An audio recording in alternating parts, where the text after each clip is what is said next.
Before the world has a chance to name you, define you, or drain you, you must speak power into your own soul. Mornings aren't just routines, they are resurrection. Every sunrise brings a rebirth, and what you declare in that sacred silence becomes the script of your day. You are not here to survive, you are here to command, to create, and to conquer. So, before the noise of the world gets loud, whisper 6 truths that make you unshakable. These are not affirmations, they are activations. Your words are spells, and these 6 will remind your spirit that you are still the storm. Number 1, today I speak from power, not pain. Today, I speak from power, not pain. This is not just a mantra. It is a moment of inner revolution, a bold declaration that I will no longer allow my wounds to be the loudest voice in the room. For too long, pain has shaped the way I speak, the way I move, the way I see myself and others. It has wrapped itself around my tongue, turned my words into weapons against myself, and dimmed the power of my voice. But today, I reclaim my narrative. I refuse to keep giving the microphone to my past, to trauma, to disappointment, to betrayal. Those moments may have written a few chapters, but they will not write the ending. Today, I remember that my story is not just about survival, it's about sovereignty. Speaking from pain is like living with a broken compass. It leads you in circles of self-doubt, misjudgment, over-explanation, and emotional exhaustion. But speaking from power is liberation. It's when you trust your wisdom more than your wounds. When you recognize that you are not what happened to you, but what you choose to become next. When I speak from power, I don't need to justify my worth, defend my value, or dilute my truth to fit into spaces that were never meant to hold me. Power speaks calmly because it knows what it carries. It doesn't yell to be heard. It resonates. Speaking from power means I no longer allow the past to dictate my tone, my energy, or my choices. I've spent enough years explaining my pain, reliving it in conversations that only reopened wounds. Now, I use my voice to create, to command, to connect. I no longer talk about who hurt me. I speak about who I am becoming. Don't echo my disappointments. I declare my direction. I'm not here to bleed in front of those who wouldn't even bring a bandage. I'm here to build, to rise, to remind myself that healing isn't about forgetting, it's about alchemizing. When I speak from power, I make decisions that honor my future, not ones rooted in the shadows of my past. I choose clarity over chaos, purpose over people-pleasing, strength over self-sabotage, and even when pain tries to sneak back in, I pause and ask, is this coming from the part of me that was broken, or the part that was born to rise? Because there is a difference. There is a warrior in me who has been waiting for this shift, for me to stop begging the world to understand my pain and start embodying the force I truly am. My voice becomes a tool of transformation, not a cry for validation. I speak with intention, not insecurity. I speak to build bridges to my future, not stay trapped in the ruins of my past. Today, when I open my mouth, it is not to rehearse limitations, but to reveal light. My voice now carries vision. It tells a new story, one where I am no longer the victim, but the visionary. One where I don't suppress truth to keep the peace, but speak truth to become peace. I now understand that power is not loud, it is aligned, it doesn't need to prove itself. It simply shows up grounded and glowing. This is the version of me that doesn't flinch, doesn't fold, doesn't shrink to fit. I rise with my back straight and my words clear, because every syllable I speak from power affirms my identity, affirms my path, and reminds me that I am not lost. I was just silent, but not anymore. Today, I speak from power, not pain. And because of that, everything changes. People feel the shift, rooms respond differently, opportunities open, and energy flows freely. I become magnetic, not because I chased validation, but because I embodied truth. And the greatest truth of all is this: I am powerful beyond measure, not in spite of my pain, but because I chose to speak from the healing, not the hurt. Number 2, my presence is my proof. My presence is my proof. 7 simple words that carry the thunder of everything I've ever survived, everything I've ever risen from, and everything I am still becoming. I no longer need to explain myself, overextend myself, or shrink to fit into someone else's comfort zone, because the mere fact that I'm here, breathing, walking, choosing to rise again, is enough. My existence is not an accident. It is not up for debate. It does not require permission or external validation to be powerful. My presence is not something I need to justify. It is the living, breathing evidence that I am worthy, that I have purpose, that something greater than fear has carried me to this very moment. I am not defined by applause, approval, or acknowledgement. I am defined by endurance, by grace under pressure and destitute of acknowledgement. I am defined by applause, approval, or acknowledgement. I am defined by endurance, by grace under pressure, and undefined by battle, by fear, by pressure, by violence, by menace, by no despise, by the unseen battles I fought in silence while still showing up with strength.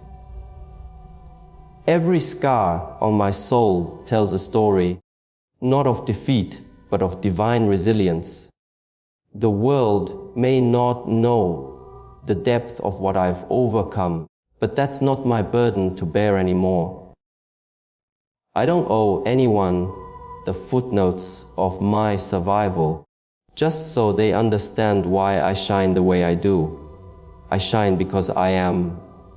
I rise because I must. I move with quiet fire because I can. My presence in any room, in any situation, is enough to declare I belong here, not because I was invited, not because I was chosen by others, but because I chose myself. I chose to keep showing up. I chose to keep believing. I chose to rise when every voice, internal and external, told me to stay down. My presence is sacred. It shifts energy. It disrupts mediocrity. It challenges narratives, and it calls everything around me to a higher standard. I walk into spaces with a full awareness that I bring something divine, something rare, something no one else on this earth can replicate me. I am not here to compete, to compare, or to convince. I am here to contribute from the well of wisdom and strength within me. People may overlook you, underestimate you, or even try to erase you, but they can't duplicate you. And the moment you truly understand that your presence is your proof, you stop trying to explain your worth and start walking in it. You no longer wait to be chosen. You realize you've already been equipped. You stop explaining your past. You start embodying your power. You stop asking for permission. You start making space where none existed before. You carry yourself differently, not with arrogance, but with alignment, not with ego, but with essence. There is nothing louder than silent confidence, the kind that doesn't scream for attention, but commands respect through presence alone. That is the power you hold when you understand that being is proof enough. Your presence proves that the darkness did not win. It proves that your story has more to be written. It proves that your purpose was never cancelled by your pain. Walk tall, speak slowly, move intentionally. Let your presence speak long before your words ever do. Let it announce that you are not to be taken lightly, that you are not what they assumed, that you are not here to small, stay hidden, or go unnoticed. You are here to be felt, to awaken, to inspire, to elevate. You are not the echo of what broke you. You are the voice of what healed you. Let that truth radiate from every part of your being. Let it be known through your silence, through your stillness, through your strength. Your presence is not just proof that you exist. It is proof that you matter, that you have something this world desperately needs, that your energy is medicine. Your story is a key. Your vision is light in places that have known only shadows. You don't have to do more, say more, or be more to be enough. You already are. The world begins to respond in kind. You become a force that cannot be ignored, not because you're loud, but because you're real, not because you're flawless, but because you're fully here. My presence is my proof. It is the signature of everything I've walked through and everything I'm walking toward. I don't need permission to shine. I don't need a platform to matter. And I don't need a title to be powerful. I just need to be, and that is more than enough. Number 3, I am the cause, not the effect. I am the cause, not the effect. This is the moment I reclaim authorship of my life, the moment I stop reacting to everything around me and start creating from within. I am not a puppet of circumstance, nor am I a byproduct of other people's choices, moods, or expectations. I am the origin point. I am the fire starter. I am the force that shapes what follows. For too long, I allowed my energy to be tethered to the chaos around me, responding to people's opinions, absorbing negativity, shrinking under rejection, and blaming situations for my stagnation. But now I see clearly, every time I react without intention, I surrender my power. Every time I blame what's outside me, I betray what's inside me. But not anymore. I am the cause. I choose my mindset. I create my momentum. I set the tone for my day, my life, and my legacy. I no longer wait for things to change. I initiate change. I don't need the perfect conditions. I don't need everyone's support. I don't need all the answers in advance. I move because I've decided to move, and that decision alone is enough to change everything. When I am the cause, I understand that my energy introduces me before I speak, and my choices echo long after I leave. I no longer say, "They made me feel this way," 'cause no one has that power unless I hand it to them. I no longer wait for motivation to strike like lightning from the sky. I generate it with my habits, my focus, my purpose. I don't chase opportunities. I attract them by being in alignment. I don't complain about the noise. I become the calm. I don't wait for doors. It means I lead my emotions instead of letting them lead me.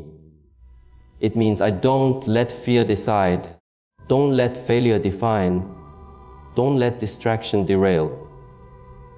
When I say I am the cause, I'm not pretending that life won't test me. I'm reminding myself that even in the storm, I steer. Even when the winds howl, I set my sail. I am not here to live in reaction. I am here to live in creation.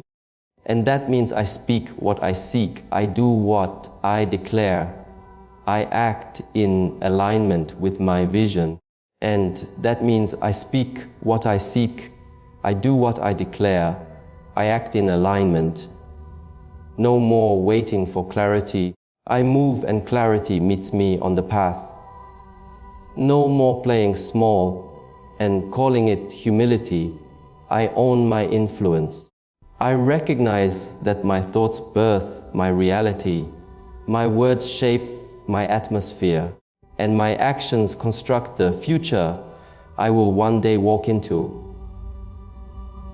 I no longer let the past cast a shadow over the present or allow the unknown to paralyze the next step, because I am not a statistic.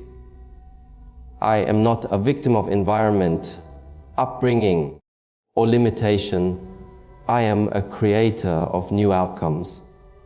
I rise above circumstance, not because it's easy, but because it's necessary.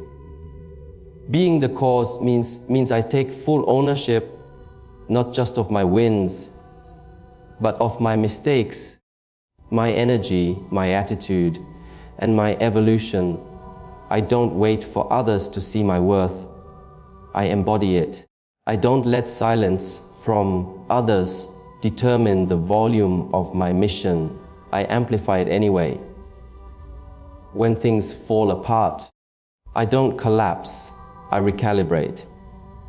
When delays come, I don't panic, I prepare. I understand that results are not random.